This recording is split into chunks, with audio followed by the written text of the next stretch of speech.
মাছের ডিমের এই রেসিপি থাকলে আর অন্য কিছু লাগবে না। মাছের ডিম এইভাবে রান্না করলে আষ্টে গন্ধ করে না। এইভাবে একবার হলো ট্রাই করে দেখতে পারেন। নমস্কার বন্ধুরা, অমৃতা অ্যান্ডি কুকিং চ্যানেলে সবাইকে স্বাগত জানিয়ে আবারও হাজির হয়েছি। তো যে সকল বন্ধুরা ইউটিউব চ্যানেল থেকে দেখছেন তারা প্লিজ চ্যানেলটাকে সাবস্ক্রাইব করে আমার পাশে থাকবেন। আর যারা ফেসবুক থেকে দেখছেন তারা পেজটাকে ফলো করে রাখবেন, লাইক দিয়ে ভিডিও দেখা শুরু করবেন। তো চলুন রেসিপিটি শেয়ার করা যাক। দেখুন বন্ধুরা, এখানে নিয়েছি মাছের ডিম। আর দেখুন দেখতে কতটা সুন্দর লাগছে। দেখুন এগুলো কিন্তু মাছের ডিম আমি নিয়ে নিয়েছি। তো মাছের ডিমটা আমি কিন্তু ধুবো না এখানে। তো চলুন কিভাবে আজকে মাছের ডিমটা রান্না করছি সেটা আপনাদের সঙ্গে শেয়ার করব। দিয়ে দিচ্ছি কড়াইয়ের ওপরে জল।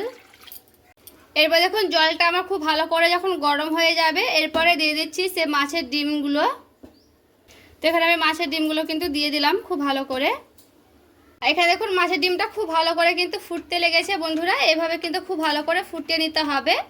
মাছের ডিমটা যখন পুরোপুরিভাবে ফুটে যাবে কালারটা কিন্তু একেবারে চেঞ্জ হয়ে যাবে। এখানে আমি দিয়ে দিচ্ছি লবণ, দিয়ে দিচ্ছি হলুদের গুঁড়া। লবণ আর হলুদের গুঁড়াটা দিয়ে খুব ভালো করে একটু নাড়াচাড়া করে নিলাম। নিয়েছি লেবু, পাতি লেবু নিয়েছি। এরপরে পাতি লেবুর রসটা এখানে আমি দিয়ে দিচ্ছি। লেবুটা দেওয়ার চেষ্টা করবেন, এতে করে যে একটা এস্টানি গন্ধ করে সেটা কিন্তু আর করবে না বন্ধুরা। তো এইভাবে কিন্তু লেবুটা আমি খুব ভালো করে চিপে নিয়েছি। লেবুটা দিয়েও খুব ভালো করে কিন্তু এখানে আমি ফুটিয়ে নেব। তো এখানে খুব ভালো করে কিন্তু 2-3 মিনিট একটু ফুটিয়ে নিতে হবে। আর এখানে দেখুন, দেখে বুঝতে পারছেন কালারটা কিন্তু একেবারে চেঞ্জ হয়ে গেছে। যেহেতু এখানে কিন্তু ফুটালে দেখবেন কালারটা কিন্তু একেবারে চেঞ্জ হয়ে যাবে। তো ভেতর থেকে খুব ভালো করে সেদ্ধ করে নিতে হবে। তার জন্য এখানে আমি 2-3 মিনিট খুব সুন্দর করে ফুটিয়ে নেব। খুব ভালো করে কিন্তু ফুটিয়ে নিয়েছি। এরপর আমি নামিয়ে নিচ্ছি। তো এটাকে আমি পুরোপুরিভাবে ঠান্ডা করে নেব। তো ঠান্ডা হতে হতে বাকি কাজগুলো কিন্তু আমি এখানে করে নেব। এখানে দেখুন বন্ধুরা নিয়ে নিয়েছি আমি 2টো আলু। তো এখানে আমি 2টো আলু দিচ্ছি। তো আলুটা আমি এইভাবে কেটে নিচ্ছি। আজকে এইভাবে আলুগুলো কেটে নেব। এই যে লম্বা লম্বা করে কিন্তু কেটে নিচ্ছি আলুগুলো।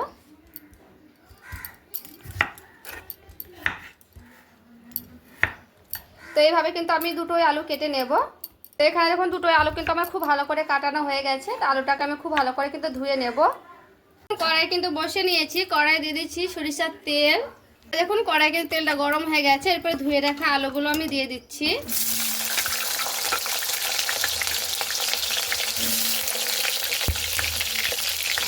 এরপরে আলুটা খুব ভালো করে কিন্তু ভেজে নিতে হবে লাল লাল করে। এখানে আমি লাল লাল করে কিন্তু ভেজে নেব আলুটাকে। এখানে দেখুন নিয়ে নিয়েছি বেগুন। তো বেগুনটা আমি এভাবে আগে কেটে নিচ্ছি। এরপরে দেখুন বেগুনটা আমি কেটে নেব। এরপরে এইভাবে পিস পিস করে নিচ্ছি বেগুনটাকে। তো এখানে আমি 2 টুকরো করে নিলেও কিন্তু হয়ে যাবে। তো 2 টুকরোই করে নিচ্ছি বন্ধুরা। এই করে নিলাম বেগুনটাকে। তো এখানে আমি গোটাই বেগুন কিন্তু দিয়ে দেবো। তো গোটাই বেগুন এইভাবে পিস পিস করে কেটে নিচ্ছি। এরপরে আলুটা খুব ভালো করে কিন্তু লাল লাল করে ভেজে নিয়েছি। তারপরে উঠিয়ে নিচ্ছি আলুটাকে। যে বেগুনগুলো কেটে নিয়েছিলাম এরপরে বেগুনগুলোকে হালকা করে ভেজে নেব। বেগুনগুলোকে কিন্তু খুব ভালো করে একটু ভেজে নিতে হবে 2-3 মিনিট। দেখুন 3টে আমি পেঁয়াজ নিয়েছি। তো পেঁয়াজের খোসাগুলো ছাড়িয়ে নিয়েছি। তো এখানে আমার 3টেই পেঁয়াজ লাগবে। তো পেঁয়াজগুলোকে খুবই মিহি মিহি করে কিন্তু কেটে নিতে হবে। তো এখানে দেখুন খুব সুন্দর করে কিন্তু মিহি মিহি করে কেটে নিচ্ছি পেঁয়াজগুলোকে।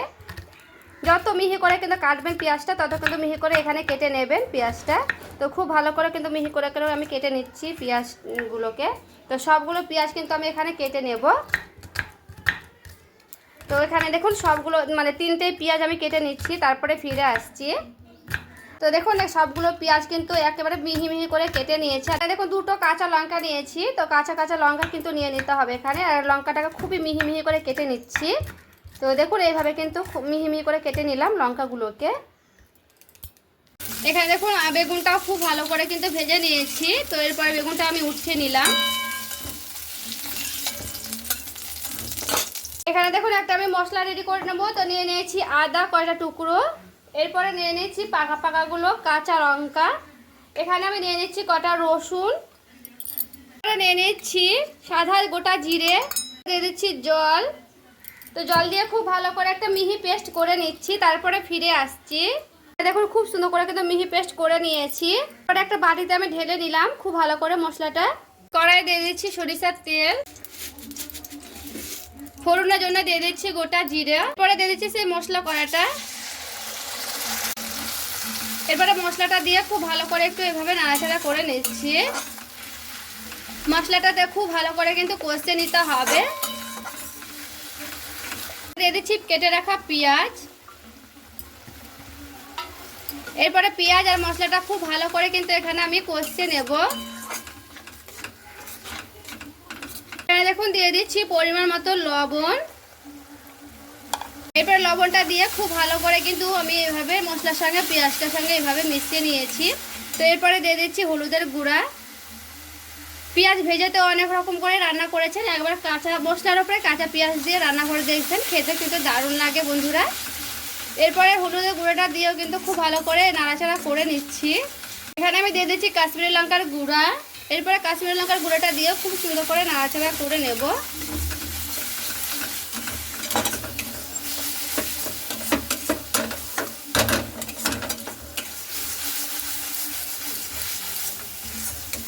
আর এখানে মশলাটা খুব ভালো করে দেখুন কষানো কিন্তু প্রায় হয়ে গেছে। খুব ভালো করে কিন্তু মশলাটা কষতে নিতে হবে। আর পেঁয়াজগুলো দেখুন খুবই সুন্দর কিন্তু সেদ্ধ হয়ে গেছে, দেখে বুঝতেই পারছেন এখানে। এরপরে আলু আর বেগুনটা আমি দিয়ে দিচ্ছি। এরপরে আলু আর বেগুনটা মশলার সঙ্গে খুব ভালো করে কিন্তু নাড়াচাড়া করে নিতে হবে। তো দেখুন খুব ভালো করে কিন্তু আমি এখানে নাড়াচাড়া করে নিচ্ছি। এটা খুব ভালো করে কিন্তু মশলাটা কষানো হয়ে গেলে দিয়ে দিতে হবে জল। দেখুন কড়াইয়ের গায়ে কিন্তু লেগে লেগে গেছে। তো এখানে আমি দিয়ে দিচ্ছি জল। তো জলটাও খুব ভালো করে দিয়ে এভাবে নাড়াচাড়া করে নিচ্ছি। তো এখানে একটু জলটা বেশি দিলাম কারণ আলু বেগুনগুলো কিন্তু সেদ্ধ হবে তার জন্য। এখানে কিন্তু খুব ভালো করে আমি ফুটাতে দিয়ে দেবো। আর ডিমটা আমি কি করব, তো চলুন ওইদিকে আমি রেডি করে নিই। তো এইদিকে আমি খুব ভালো করে কিন্তু ফুটতে থাকুক ততক্ষণ। এইদিকে দেখুন ডিমটা আমি খুব ভালো করে কিন্তু ঠান্ডা করে নিয়েছি আর জলগুলো কিন্তু ছেঁকে নিয়েছি। তো এখানে আমি কিন্তু 2-3 বার জলে ধুয়ে নিয়েছি, মানে পরিষ্কার জলে ধুয়ে নিয়েছি বন্ধুরা। একটু ভালো করে কিন্তু ধুয়ে নেওয়ার চেষ্টা করবেন। ঝাঁঝরিতে করে কিন্তু জলটা ধুয়ে নিলে খুব ভালো করে কিন্তু জল মানে গন্ধটা চলে যাবে। এরপরে আমি দিয়ে দিচ্ছি লবণ অল্প পরিমাণে, যেহেতু আগে লবণ দিয়েছি তার জন্য কিন্তু অল্প করে লবণটা দিলাম। রান্না করে দিয়ে দিচ্ছি হলুদের গুঁড়া। পরে অর্ধেকটা পেঁয়াজটা দিয়ে দিচ্ছি, অর্ধেকটা আমি রান্না করার ব্যবহার করেছি আর অর্ধেকটা কিন্তু এখানে দিয়ে দিলাম। আমি লঙ্কার কাঁটাটাও কিন্তু দিয়ে দিলাম। দিচ্ছি কাশ্মীরি লঙ্কার গুঁড়া। এরপরে খুব ভালো করে এভাবে আমি মিশিয়ে নিচ্ছি ডিমটার সঙ্গে। তো দেখুন কি সুন্দর কিন্তু একেবারে হয়েছে বন্ধুরা। এভাবে কিন্তু হালকা করে ভাপিয়ে নিলে কিন্তু দারুণ হয়। তো খুব ভালো করে কিন্তু আমি ডিমটাকে এভাবে নাড়াচাড়া করে নিচ্ছি, মানে মাখাতে হবে পেঁয়াজের সঙ্গে। তো খুব ভালো করে কিন্তু এভাবে মাখিয়ে নিচ্ছি। ভালো করে কিন্তু মেশানো হয়ে গেছে বন্ধুরা। তো এখানে আমি দিয়ে দিচ্ছি বেসন, 2 চামচের মতো কিন্তু এখানে আমি বেসনটা দিয়ে দিলাম। বেসনটা দিয়ে খুব ভালো করে কিন্তু এভাবে মিশিয়ে নিচ্ছি। তো দেখুন কিভাবে কিন্তু আমি মিশিয়ে নিলাম বেসনটা দিয়ে। খুব ভালো করে কিন্তু মিশিয়ে নিতে হবে বেসনটা দিয়ে। এখানে বেসনটা আপনারা নাও দিতে পারেন, চাইলে দিবেন, না চাইলে কিন্তু নাও দিতে পারেন। তো 1 থেকে 1.5 চামচের মতো দিয়ে দিলে ভালো হবে বেসনটা দিলে। তো খুব ভালো করে কিন্তু বেসনটা দিয়ে আমার মাখানো হয়ে গেল। এখানে দেখুন একটা ফ্রাই প্যান বসিয়ে নিয়েছি। এরপরে ফ্রাই প্যানে দিয়ে দিচ্ছি সরিষার তেল। দেখুন তেলটা কিন্তু খুব ভালো করে গরম হয়ে গেছে। তো তেলটা একটু এইভাবে গোটাটা ফ্রাই প্যানে গায়ে লাগিয়ে নিলাম, কারণ তেলটা কিন্তু খুব ভালো করে গরম করে নিতে হবে। আর এই যে দেখুন বন্ধুরা নিয়ে নিয়েছি ডিম। তো এরপরে আমি ডিমটাকে সবগুলো দিয়ে দিচ্ছি এইভাবে।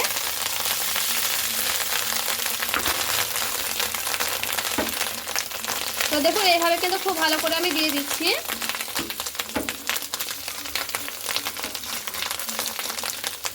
এরপরে এইভাবে খুব ভালো করে একটু মানে চ্যাপটা করে নিতে হবে যেন পুরোটাই গায়ে যেন লাগে, তার জন্য। তো এইভাবে আমি একটু ভালো করে এইভাবে মানে লাগিয়ে নিচ্ছি। দেখুন খুব সুন্দর করে নিচ্ছি। তো গরম হলেও কিন্তু একটু এইভাবে করে নিতে হবে হাত দিয়ে বন্ধুরা। তো দেখে বুঝতে পারছেন কেমন করে আমি করছি। তো এইভাবে খুব ভালো করে কিন্তু হয়ে গেছে। তো গ্যাসের আঁচটা কমিয়ে কিন্তু করে নিতে হবে। তো এখানে কিন্তু উল্টে নিয়েছি বন্ধুরা খুব ভালো করে। ডিমটা কিন্তু খুব ভালো করে কিন্তু উল্টে নিতে হবে। তো এইভাবে কিন্তু আমি উল্টে নিয়েছি। এই পিঠটা খুব ভালো করে কিন্তু ভেজে নেব।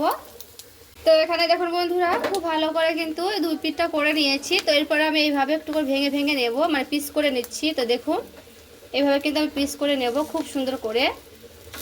আর দেখবেন যখন কিন্তু হয়ে যাবে পুরোপুরিভাবে তখন কিন্তু খুব ভালো করে পিস করানো যাবে।